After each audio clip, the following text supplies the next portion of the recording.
Hola, somos tu colegio Alfredo Bonifaz y estamos comprometidos con la calidad de tus aprendizajes. Tus profesores del área de comunicación te damos la bienvenida y ya estamos listos para comenzar. Vamos a ser un poco resumidos en este video. De seguro que en algún momento te pidieron que leyeras un cuento y todo muy bien hasta ahí, perfecto.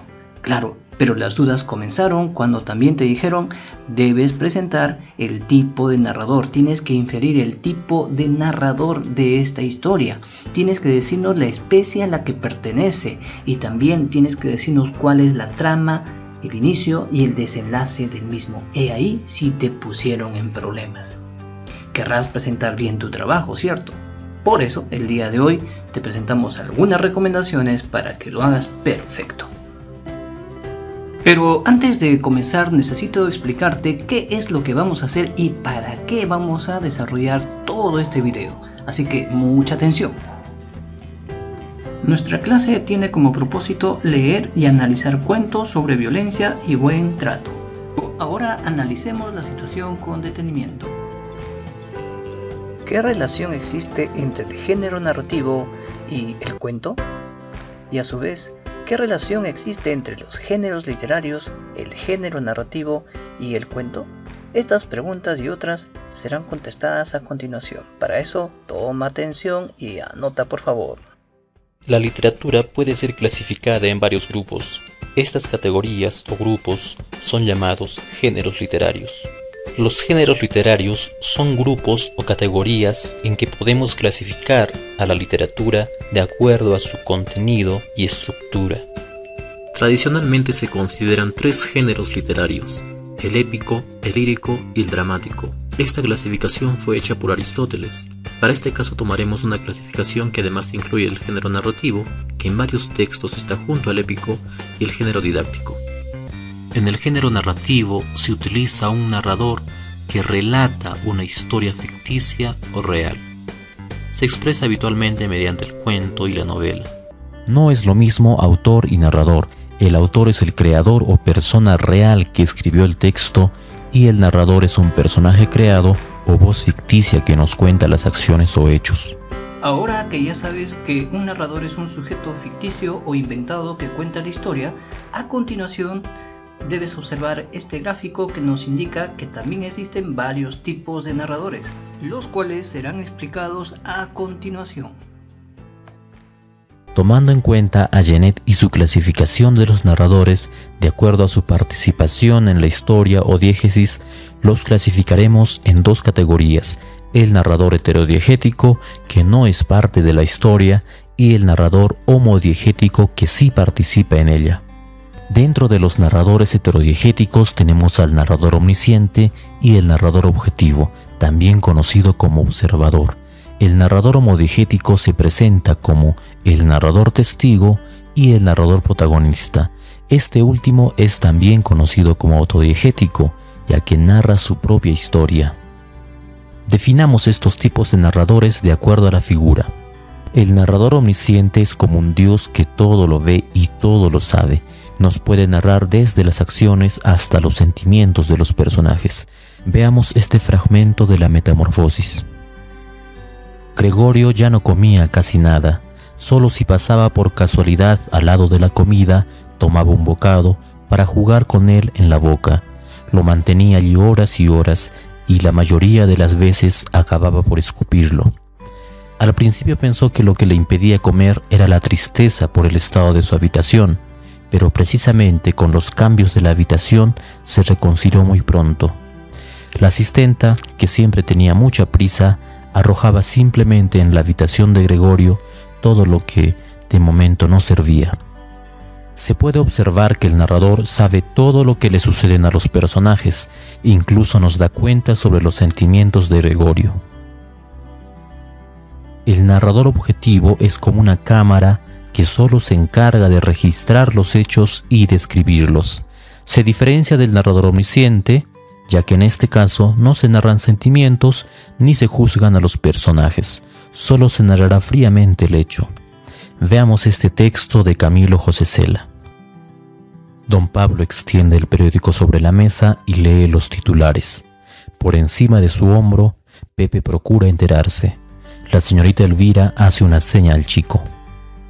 Nota que el narrador solo se encarga de describir los hechos como si una cámara nos diera cuenta de lo que registra.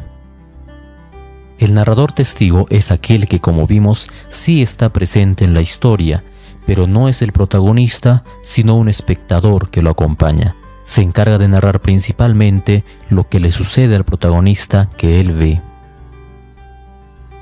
Holmes pasó junto a la sirvienta y se precipitó en la sala, seguido por el rey y por mí. El mobiliario estaba esparcido en todas direcciones, con estanterías desmontadas y cajones abiertos, como si la señora los hubiera vaciado a toda prisa antes de escapar. Holmes corrió hacia el cordón de la campanilla, arrancó una tablilla corrediza y, metiendo la mano, sacó una fotografía y una carta. Notamos que la historia es ahora narrada por Watson, quien sí participa en la historia, pero el protagonista es Sherlock Holmes. El narrador protagonista se presenta cuando el personaje principal narra lo que a él le sucede, es decir, nos cuenta su propia historia y es el centro de ella. Una noche en que volvía a casa completamente embriagado después de una de mis correrías por la ciudad, me pareció que el gato evitaba mi presencia. Lo alcé en brazos, pero asustado por mi violencia, me mordió ligeramente en la mano. En este fragmento, el narrador nos está contando su propia historia. Según la persona gramatical que predomina en cada narrador, podemos ubicar a los dos primeros en tercera persona y a los dos últimos en primera persona. Debemos añadir también algunos otros casos. El narrador en segunda persona suele poner al lector como protagonista, o también puede realizar una autorreflexión. Según sea el caso, podemos ubicarlo como protagonista si fuera autorreflexivo, o testigo si el lector fuera el protagonista. Incluso puede ser un narrador heterodigético. Observemos el siguiente texto. Lees y relees el aviso, parece dirigido a ti, a nadie más. Distraído, dejas que la ceniza del cigarro caiga dentro de la taza de té que has estado bebiendo en este cafetín sucio y barato. Tú releerás. La narración no siempre se da desde una sola perspectiva. A veces, más de un narrador nos cuenta los hechos según su versión.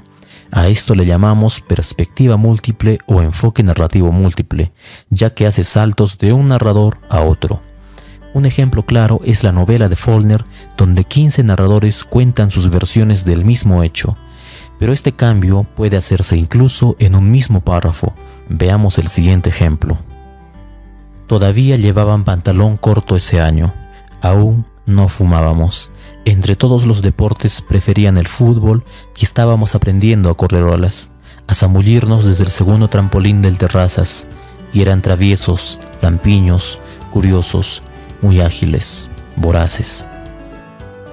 A continuación, una breve explicación de la estructura de los textos narrativos. La estructura del texto narrativo está compuesta por 3 partes: la introducción, el nudo y el desenlace. La introducción o planteamiento sirve para introducir los personajes, nos presenta una situación inicial, un conflicto que les sucede a los personajes en un tiempo y en un lugar determinado. Una joven soñó una noche que caminaba por un extraño sendero campesino, que ascendía por una colina boscosa cuya cima estaba coronada por una hermosa casita blanca. Llamó a la puerta de la casa, que finalmente fue abierta por un hombre muy anciano. El nudo o conflicto. Aquí se desarrollan los acontecimientos planteados en la introducción. Los personajes se ven envueltos en el conflicto y actúan en función del objetivo que persiguen. Pocas semanas más tarde, la joven se dirigía en automóvil a una fiesta. Allí, a la derecha del camino, estaba el sendero campesino de su sueño. Echó a andar por el sendero. El mismo anciano del sueño respondía a su impaciente llamado. «Dígame», dijo ella, «¿se vende esta casa?». El desenlace o solución de la situación planteada. En esta parte del relato se resuelve el conflicto planteado inicialmente. Puede tener un final feliz o trágico, positivo o negativo. «Un fantasma», repitió la muchacha. «¡Santo Dios! ¿Y quién es?». «Usted», dijo el anciano, y cerró suavemente la puerta. Y casi ya para terminar es importante preguntarnos qué has aprendido el día de hoy. Y pues haciendo una pequeña revisión de tus aprendizajes habrás podido notar que te hemos entregado todas las herramientas para que tú puedas hacer un buen análisis de un texto narrativo, el cual puede ser un cuento. Y con ello tienes inmediatamente tu reto. El reto para esta semana es que puedas analizar un cuento. Y para eso solamente basta que tú puedas repasar lo aprendido el día de hoy. Nos vemos, somos tu colegio Alfredo Bonifaz.